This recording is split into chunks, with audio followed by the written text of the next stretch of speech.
Hello students, welcome to our channel Ma Coaching Classes, the learning platform of yours. Students, आज हम आपके लिए बहुत ही खास वीडियो लेकर आए हैं, बट आगे बढ़ने से पहले हम आपसे कहना चाहेंगे कि अगर आपने हमारे चैनल को अभी तक सब्सक्राइब नहीं किया है तो प्लीज़ इसे सब्सक्राइब करें और बेल आइकन को प्रेस करना बिल्कुल भी ना भूलें, जिससे हमारी आने वाली हर वीडियो की नोटिफिकेशन आपको आसानी से मिल सके। सो देर न करते हुए बढ़ते हैं अपने वीडियो की तरफ।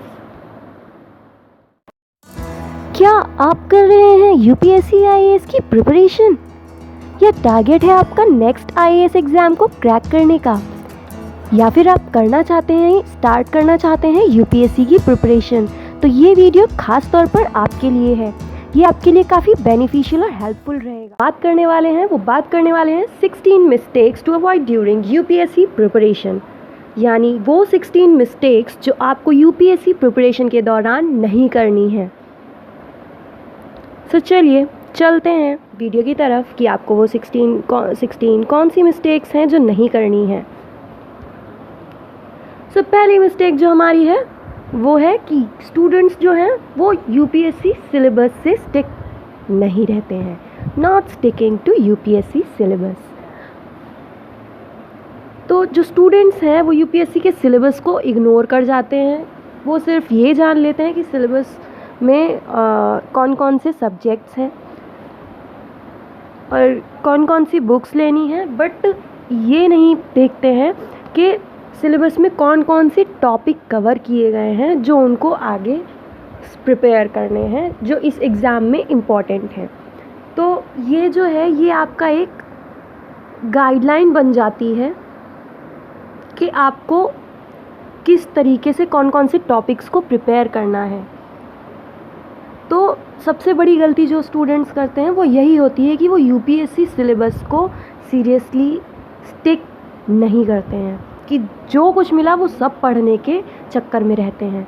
फिर दूसरी मिस्टेक ये है कि वो प्रीवियस ईयर्स में क्या क्या पूछा गया है उस पर वो ध्यान ही नहीं देते हैं, जो बहुत इम्पॉर्टेंट है कि प्री में क्या पूछा गया है, मेंस में क्या पूछा गया है। भाई करेंगे तो तैयारी आप प्री और मेंस दोनों की ही ना, कि आपको कैसे आईएएस ऑफिसर बनना है।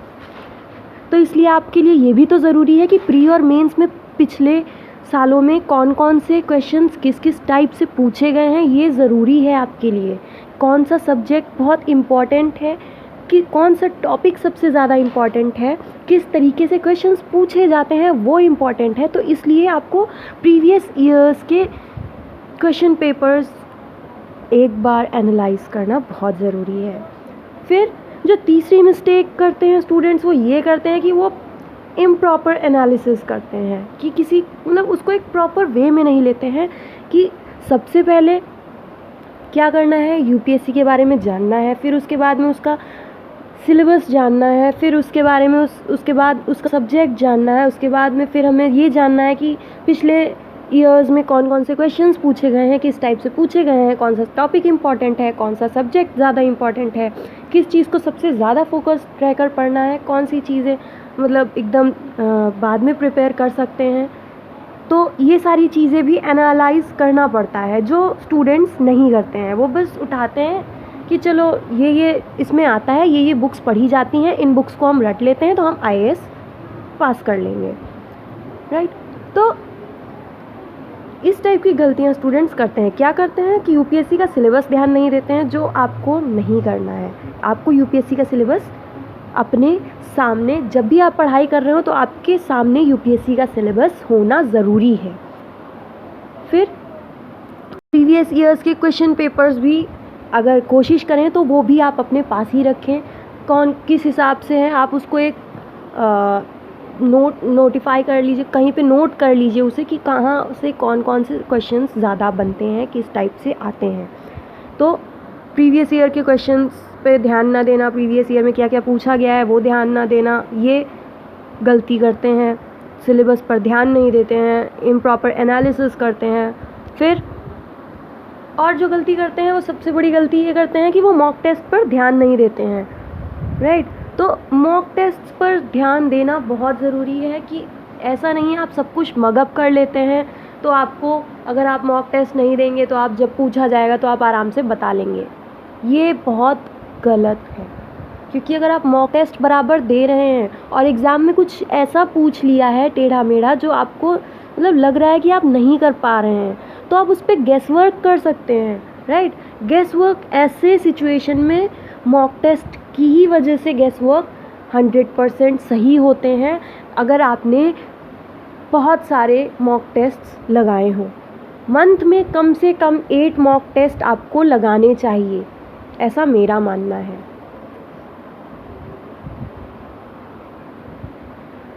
फिर जो 5वीं गलती जो करते हैं वो ये है कि वो अपनी राइटिंग स्किल्स पर ध्यान नहीं देते हैं, कि सारी चीज़ों को बस रट लेना है कि जब एग्ज़ाम आएगा तब तो हम आसानी से लिख लेंगे।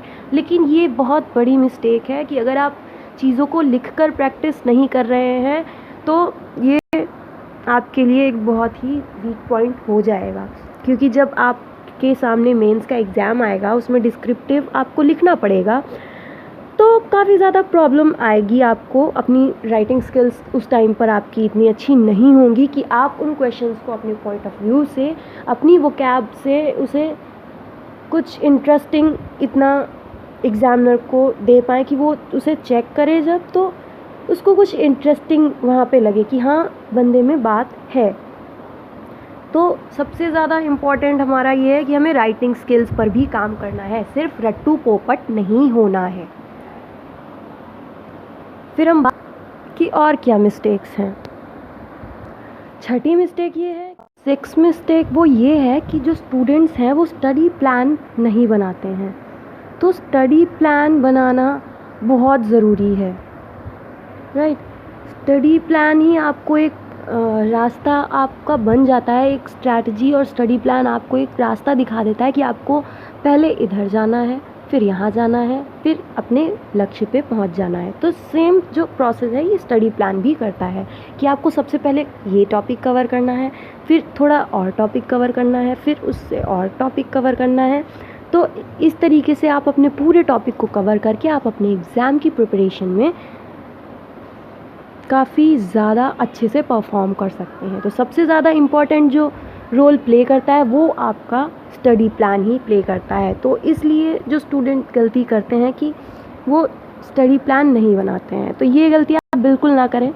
आप स्टडी प्लान अपना बना लें, आप उसी के अकॉर्डिंग चलें, या कहीं से अगर आप चाहते हैं कि आप अपना नहीं बना पा रहे हैं तो किसी का आप फॉलो कर लीजिए अगर आप चाहें, या अगर आप चाहते हैं कि हम आपको एक स्ट्रैटेजी प्लान दें तो आप हमें कमेंट बॉक्स में कमेंट करके बोल सकते हैं कि एक स्ट्रैटेजी प्लान हम भी बना सकते हैं आपके लिए।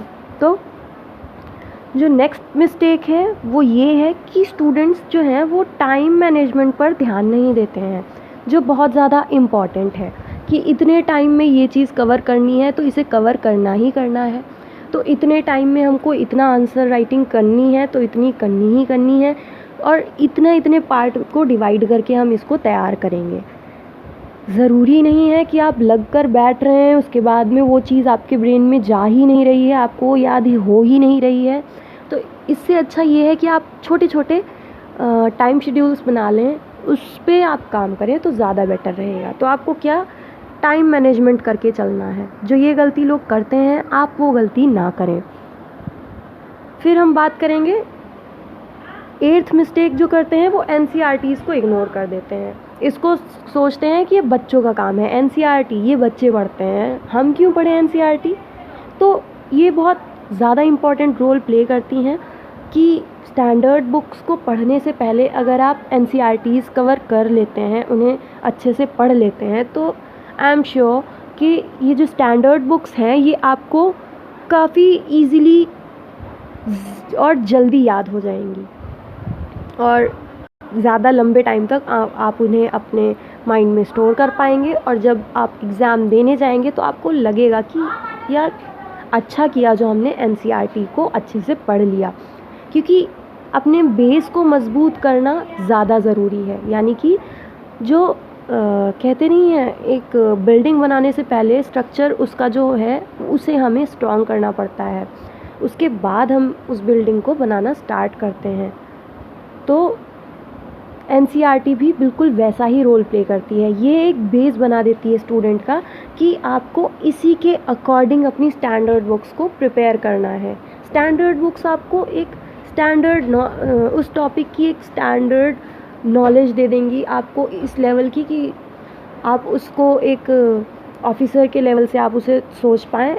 बस इतनी नॉलेज स्टैंडर्ड बुक्स दे देती हैं। बाकी नॉर्मल चीज़ें जो आपको पता होनी चाहिए वो सारी एनसीईआरटी से ही आपका बेस मजबूत होगा, राइट। तो ये तो एनसीईआरटी की मिस्टेक हो गई कि आप एनसीईआरटी नहीं पढ़ रहे हैं, तो ये मिस्टेक हो गई। तो आपको क्या करना है, इसे सुधारना है। तो आपको एनसीईआरटी को पहले पढ़ लेना है। फिर देखते हैं और कौन सी मिस्टेक्स हैं जो स्टूडेंट्स करते हैं। 9th मिस्टेक ये करते हैं कि वो एक टॉपिक को 10 बुक्स से कवर करते हैं कि ये हमारा एक टॉपिक हो गया, तो लो देखें इस बुक, ये जैसे हमारा एक टॉपिक हो गया, लो इस बुक में क्या लिखा है, उस बुक में क्या लिखा है, इधर क्या लिखा है, उधर क्या लिखा है। तो जो सब इन सब चीज़ों का जो मतलब मिक्सअप होगा वो बिल्कुल खिचड़ी ही तरीके से निकल के आएगा। यानी कि जो स्टूडेंट है वो इतना कंफ्यूज हो जाएगा कि उस टॉपिक पे वो क्या लिखे। इस बुक में ये बताया है, इस बुक में ये बताया है, तो इसमें क्या है, आपको अपना पॉइंट ऑफ व्यू देना है। तो आप एक बुक से एक मैटर निकाल लो, आप उस टॉपिक पे उसको पढ़िए और अपना एक पॉइंट ऑफ व्यू रखिए कि आप उस अगर राइटर की जगह होंगे तो आप उस टॉपिक को किस टाइप से सोचेंगे। तो अपना पॉइंट ऑफ व्यू होना बहुत ज़रूरी है। इसलिए आप सारी बुक्स की तरफ मत भागिए, एक कोई अच्छी सी बुक पकड़ लीजिए, आप उस टॉपिक को उधर से ही कवर करिए। तो ये ज़्यादा बेस्ट ऑप्शन है आपके लिए, राइट। फिर बात करते हैं 10th मिस्टेक। तो 10th मिस्टेक जो स्टूडेंट्स करते हैं वो ये करते हैं कि वो करंट अफेयर्स को सही से कवर नहीं कर पाते हैं। सही से कवर नहीं कर पाते हैं मतलब कि वो एक ये इस तरीके से नहीं पढ़ते हैं कि चलिए इस सब्जेक्ट से इस टाइप से करंट अफेयर्स रिलेटेड है तो हम इस टॉपिक को इस सब्जेक्ट के अकॉर्डिंग इस सब्जेक्ट में मिला लेते हैं। तो ये हमारा करंट अफेयर के साथ साथ ही हमारा एक क्वेश्चन भी तैयार हो जाएगा कि चलिए इस सब्जेक्ट से ये हमारा करंट अफेयर का एक क्वेश्चन बन गया। तो मान लीजिए अगर आपके लिए वो सब्जेक्ट से रिलेटेड कुछ पूछा जाता है तो आप उस करंट अफेयर को उस टॉपिक में डाल सकते हैं। तो सबसे ज़्यादा ज़रूरी ये है कि आप करंट अफेयर को एक प्रॉपर वे में नोट करें, उन्हें एक अपना नोट्स की अपनी नोटबुक बना लें। तो उसको अपने सारे नोट्स उस बुक में टॉपिक वाइज रखें, सब्जेक्ट वाइज उनको डिवाइड करके रखें कि ये टॉपिक हमारा इस सब्जेक्ट का है तो ये इसमें हम इसको उसी तरीके से लिख लेते हैं। तो प्रॉपर तरीके से करंट अफेयर्स को कवर कर लेना है, राइट। डिबेट्स देखें, कुछ टॉपिक आपको वहाँ से मिल जाएगा, तो इस तरीके से आप करंट अफेयर्स को कवर कर सकते हैं, राइट। ये मिस्टेक जो है ये स्टूडेंट्स करते हैं कि करंट अफेयर्स को प्रॉपर वे में नहीं लेते हैं। फिर हम बात करते हैं अगली मिस्टेक्स की। जो हमारी 11th मिस्टेक है वो ये है कि जो स्टूडेंट्स हैं वो न्यूज़पेपर रीडिंग को बहुत ज़्यादा टाइम दे देते हैं कि सबसे ज़्यादा न्यूज़पेपर से ही आता है तो हम सबसे ज़्यादा न्यूज़पेपर ही पढ़ेंगे। तो ये बहुत ज़्यादा गलत तरीका है। आपको मैक्सिमम अगर न्यूज़पेपर को टाइम देना है तो कोशिश करिए आप न्यूज़पेपर को 1 आवर में ही कवर कर लें, क्योंकि जितना टाइम आप इधर वेस्ट करेंगे न्यूज़पेपर की रीडिंग लगाने में कि रीडिंग ही लगा रहे हैं, वो पल्ले नहीं पड़ेगा। इसलिए आपको क्या करना है, एक छोटे छोटे उसमें से नोट्स उठाने हैं, उसको पहले आप टिक कर लीजिए कि ये इम्पॉर्टेंट है। उसके बाद में उस 1 घंटे के बाद आप उसके नोट्स बना लीजिए। ज़रूरी नहीं है कि आप उसकी रीडिंग में अपना टाइम वेस्ट करें। तो ये गलती स्टूडेंट्स को नहीं करनी चाहिए कि आप घंटों के हिसाब से न्यूज़पेपर ही पढ़ रहे हैं। फिर जो 12th मिस्टेक है वो ये है कि आप रॉन्ग्स ऑप्शनल्स को सेलेक्ट कर लेते हैं कि ये चीज़ हमारी पढ़ी हुई है तो हम इसको आसानी से कर लेंगे। तो ये बहुत ज़्यादा गलत तरीका है। आपको पूरी एनालिसिस करनी चाहिए कि सबसे ज़्यादा कैसे किस टॉपिक से, तो पूरी एनालिसिस आपको करनी बहुत ज़रूरी है कि इस टॉपिक से हमारा कितना पूछा गया है, जैसा हमने बताया आपको। कि इस ऑप्शनल में कौन कौन सा इम्पॉर्टेंट टॉपिक्स हैं, उसको कैसे हम कवर कर पाएंगे। आप जिस सब्जेक्ट को ईज़िली कवर कर पाएँ वो ही सब्जेक्ट आप ऑप्शनल में चूज़ करें, क्योंकि जो ऑप्शनल सब्जेक्ट है यही मेंस में मेरिट बनाता है। सो आपको ऑप्शनल जो है वो बहुत सोच समझ कर सेलेक्ट करना है, राइट। तो ये गलती भी आप जो है वो ना करें, अपना ऑप्शनल काफ़ी ध्यान से एनालाइज करने के बाद ही सेलेक्ट करें। नेक्स्ट मिस्टेक जो है वो स्टूडेंट्स ये कर जाते हैं कि उनका एक बैलेंस में नहीं रहते हैं, राइट। वो स्टडीज़ को बैलेंस्ड वे में नहीं लेते हैं कि लो आज इतना पढ़ लिया, कल उतना पढ़ लेंगे, चलो आज जो नहीं पढ़ पाया है वो हम कल पढ़ लेंगे।